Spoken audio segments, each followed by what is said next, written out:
Hello and welcome back to the channel. My name is Eddie Jennings from EJSLLC.com.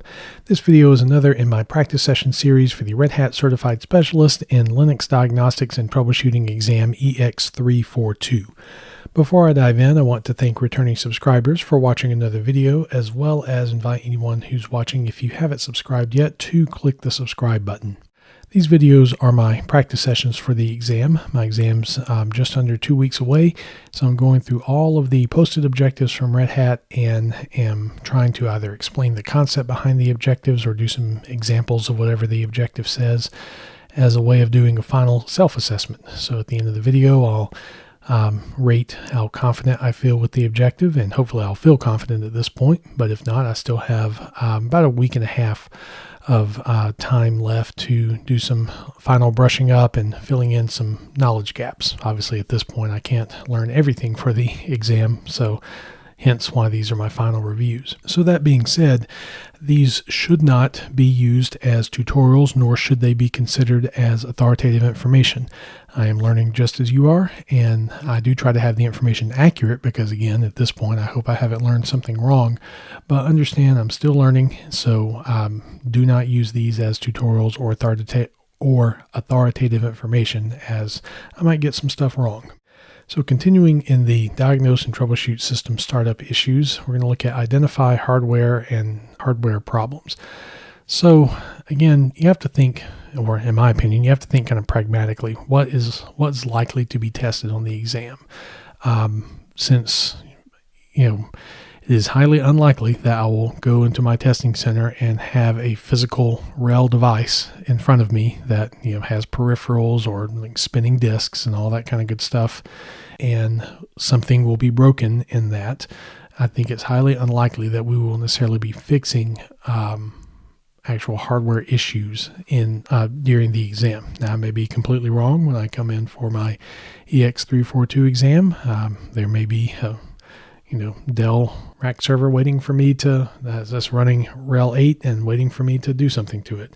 But I don't think that's probably what's going to happen. And even if I did know, I wouldn't be able to tell you because of NDA.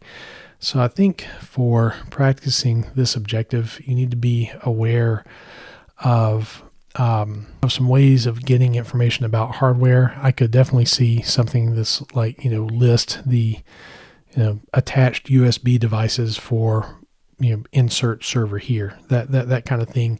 So Red Hat can test whether or not you can actually gather information about hardware on your system, hence the identify hardware part. So let's do a little bit of gathering.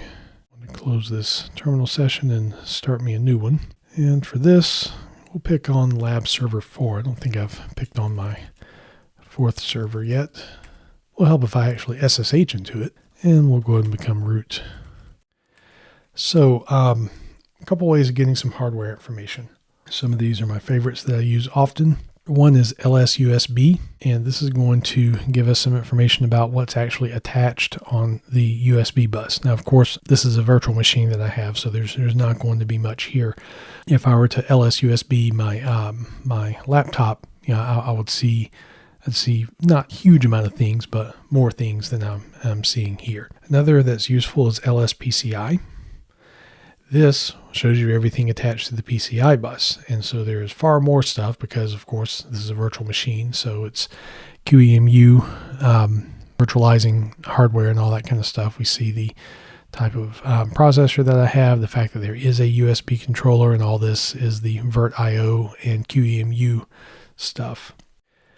Another one that can be useful is LSCPU, and this will show you, for my system, I should have 2 CPUs each that have a single socket. We see the type of CPU. This is the CPU that's actually on my hypervisor. What can be particularly useful is you see the flags. This this is an Intel processor. So where's the particular flag that allows for virtualization that has to be on for your processor? Now, it's basically on by default, at least in my experience, for almost everything, because we all do virtualization. It is not this hypervisor. Oh, what's the name of it? I'm looking at the list here to see if I possibly recognize it. I wonder if it is VMX. That may be it. Not 100% sure of that. That'll be something I'll look up just for my own trivia and such. But again, I don't think we're going to be dealing with something that's like not in a virtualized environment. So we're probably not going to have to deal with knowing the flags, but you may have a task that's, show all of the CPU flag capabilities for the CPUs on your system. Well, you can get that from LSCPU. Another one that's useful is CPU info. I thought it was CPU info. For it provides, I may be misremembering. I thought there was a CPU info command. What provide? It's not going to work. I may be misremembering. Yep. Thought there was a command for that, but oh well.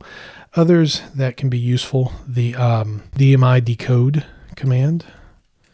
This gives you, I can't remember what DMI stands for off the top of my head, but it's a dump of a lot about the actual memory of your system. You can get some other information about your processor.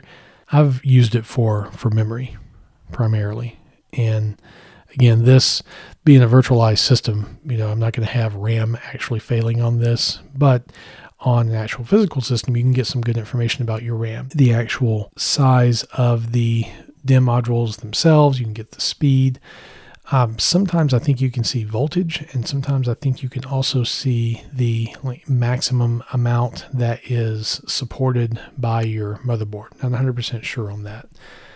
Let's see, other hardware things.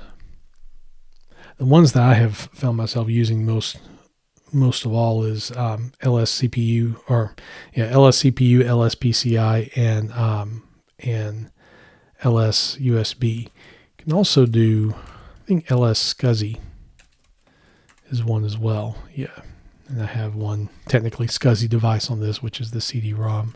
Looking at some of these others, this is bothering me. Yeah, I want to see all 100 and something possibilities. I thought there was a CPU info command. I guess not. This is something that I have not used in the real world, but it's called I think it's RASDaemon or RS. Yes, RASDaemon. That this can be used to check for hardware issues on a system. So let's believe it's RASDaemon. See if we can install it. Not sure if you heard the insect, but wintertime is when apparently stink bugs like to find their way into my house that's not, 30, 40 degrees outside, and one has just flown by and landed on my desk.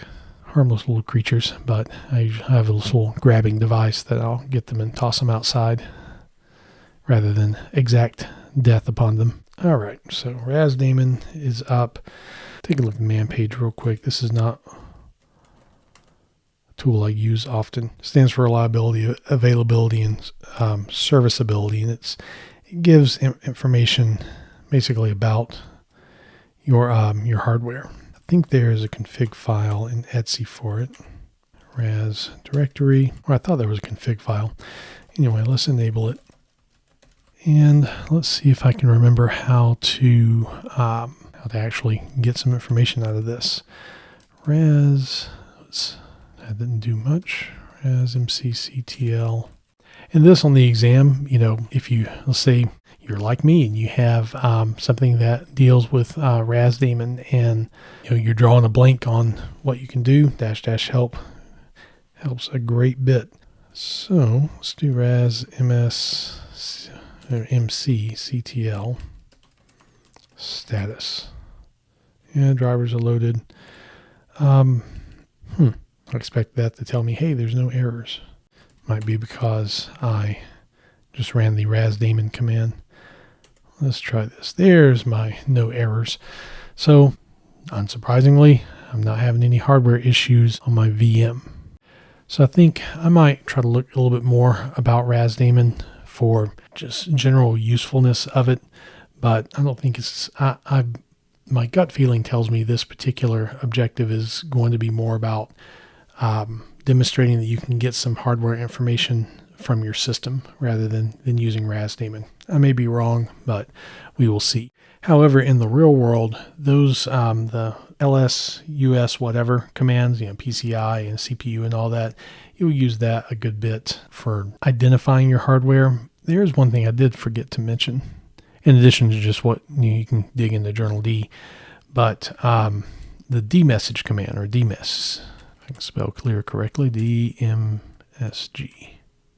This is the kernel ring buffer, and if if there are problems with hardware, you will often see it here, because this is what's happening basically from boot until the present, or at least until the buffer is full and it overwrites stuff. So I could definitely see maybe some objective asking you to pull information that would have been a part of this. And I will say, just from experience, dmesg has been useful with troubleshooting hardware issues. I had a trackpad issue on my laptop when I first got it, and dmesg helped me find I think it was actually a kernel module that was having a problem, and it eventually showed up on dmesg for me, and I was able to figure out, hey, this is what's broken, and find a way to work around it until there was a firmware update done on the laptop that fixed the problem.